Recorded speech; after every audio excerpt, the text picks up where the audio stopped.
First and foremost, well, who among us here are first-timers in the Renacimiento Manila's Heritage Walks program and Heritage Tours? I see some familiar faces, but of course there will always be new ones.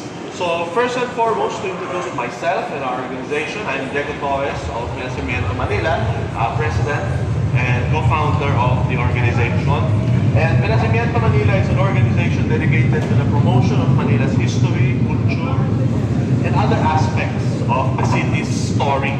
So among our many advocacies and initiatives, we have what we call the mass transit promotions, wherein we promote the use of mass transit as an alternative to expressways, other destructive projects such as PAREX and other inner city expressways that the government has installed. And instead of these things, we need mass transit which could move more people across the city. So hence why we have eventually the mass transit tour. And luckily, we were able to partner with Light Rail Manila Corporation in having the LRT-1 Heritage Transit Tours. So basically, the LRT-1 Heritage Transit Tour utilizes the LRT-1 or the Light Rail Transit Line 1 as a way of visiting several areas in the city.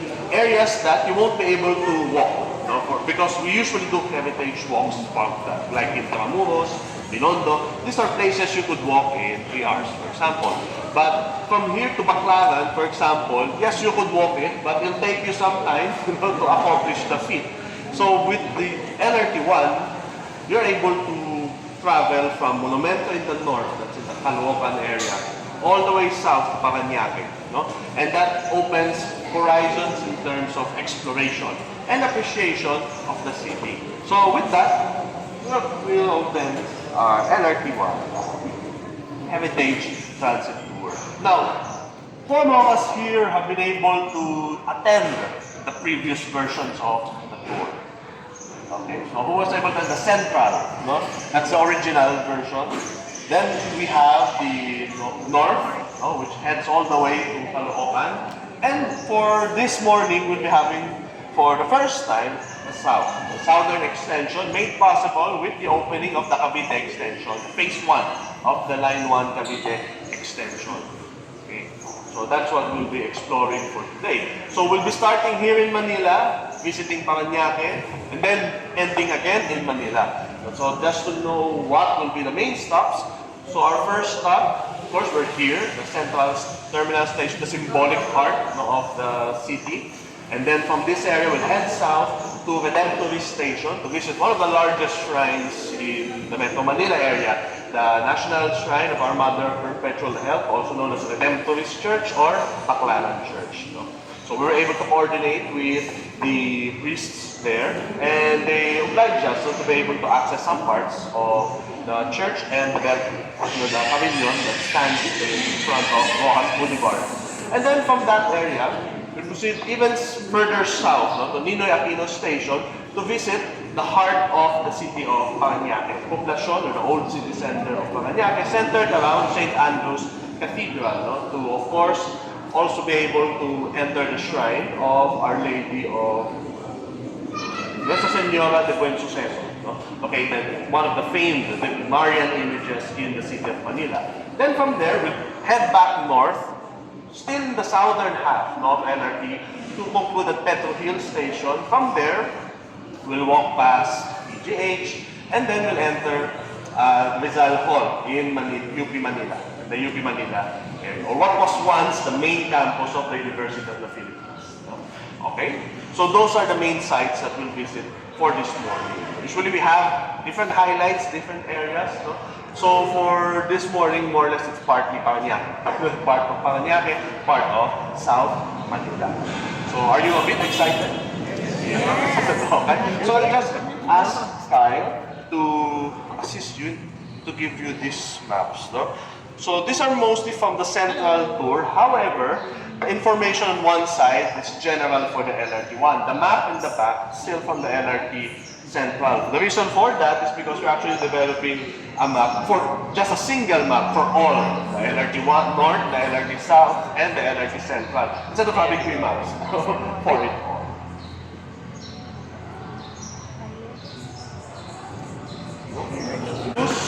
just a few reminders before we begin, especially since some are first-timers here.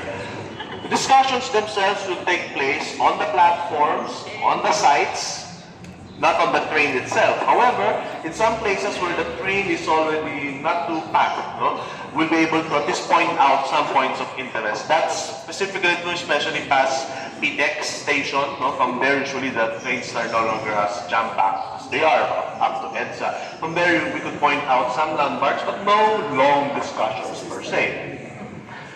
The reason for that is because so we could be able to hear the emergency announcements, no, if there are, from the vehicle itself. So some reminders, of course, when boarding the vehicle. These are standard reminders, especially for the newer trains. Be mindful of the gap. No, the trains are usually higher than the platform itself, and once inside, if you have an opportunity to sit down, please do so, and always hold on to the safety handrails. So if there's an emergency stop or emergency brake, they should be able to hold on to the train itself. And we don't put your weight on the doors. For example, you end up standing in front of a doorway, please don't put your weight in there. No? You don't have, well, they're strong, but never, never push them that hard. Okay? And on the platform itself, there's several colored lines there, no, that there's a yellow marker. You're not supposed to go beyond that yellow marker. And when the people are coming down, especially in central station, we won't enter the vehicle while they're going down. Give them time to go to align the vehicle, then we enter. And in terms of boarding the vehicle, we board the last car. Because statistically speaking, it's usually the one that has less passengers at the end of the vehicle. Just to ask, no, has anyone here been able to use the LRT extension? For one time. So one time. Or yung mga na-curious lang na, ay, tatry ko nga. But are anyone here regular users of LRT-1? Regular.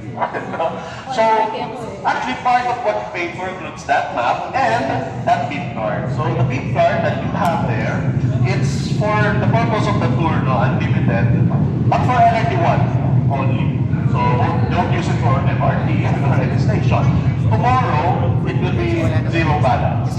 That means if you already have an existing beep card, you could give it to someone who, you know, uses the LRT and needs beep card. No? You can do that. Okay?